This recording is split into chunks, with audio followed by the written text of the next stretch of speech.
Our next movie is named Throw Momma from the Train, and this is the first film directed by Danny DeVito, who turns to another director for his inspiration for the story in this movie. He turns, in fact, to Alfred Hitchcock, who in the 1951 classic movie Strangers on a Train came up with a plot where the perfect murder, he argues, is when two strangers exchange murder victims so that each one kills the other person's enemy, and then each one has an airtight alibi for the murder that he would naturally be suspected of having committed.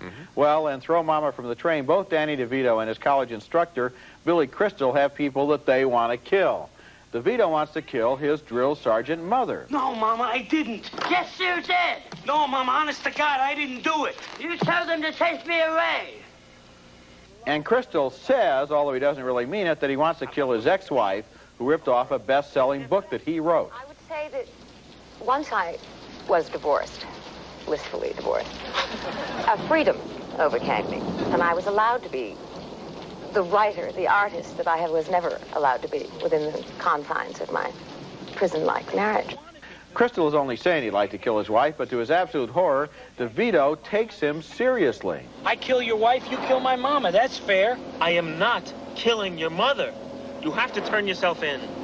I'm not turning myself in. It was part of our plan. What plan? There was no plan, you moron! Now DeVito expects Crystal to deliver on his end of the bargain and kill his mother.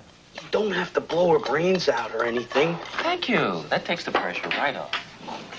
She's old. She's got a bad ticker. All you gotta do is jerk around a lot when you talk to her. Nice to meet you, Mrs. Lift. Stop it.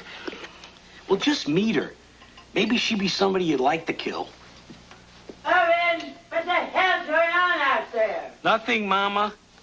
We woke her up. Who are you talking to? Who's in there with you? Nobody, Mama.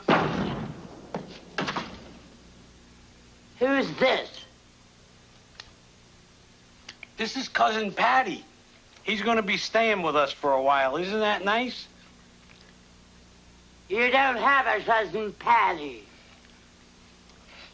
You lied to me. And that's one of the funniest moments in the movie. That frying pan comes right out of left field with perfect timing there. But somehow, Throw Momma from the Train is never quite that funny all the way through.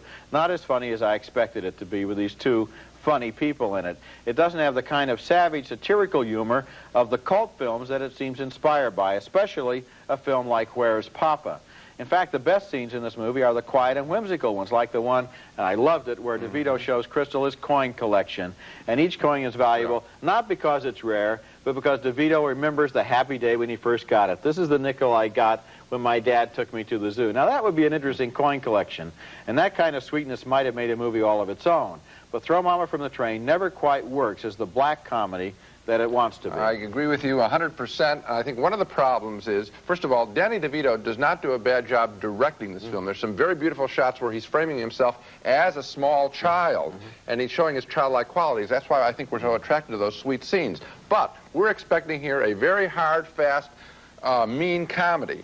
And Billy Crystal is given too much room and goes way over the top. DeVito, oddly enough, turns in the better performance. Crystal, who I admire a great deal, is wild and loose and shouting all the time at a fever pitch, and that is what I thought hurt the film. Well, another thing I think is the screenplay. I think it could have done with a little more intricate plotting, because the whole, not to give anything away, but the whole business of who is and isn't killed and why they are or are not thought that they're killed and what happens to them then is really, it seems to be thrown in directly from some old soap opera. It doesn't seem to have the kind of neat, tidy plotting that would make it all funny by making it very clear why people were wrong or right about what they thought. I guess I've been vague enough in talking about that, haven't I? Yeah, I think that needed tightening up myself, and I'm sure that Mr. DeVito would agree with me. Thumbs down, though, for Danny DeVito's Throw Momma from the Train, the would-be double murder that wasn't cynical enough for its own good.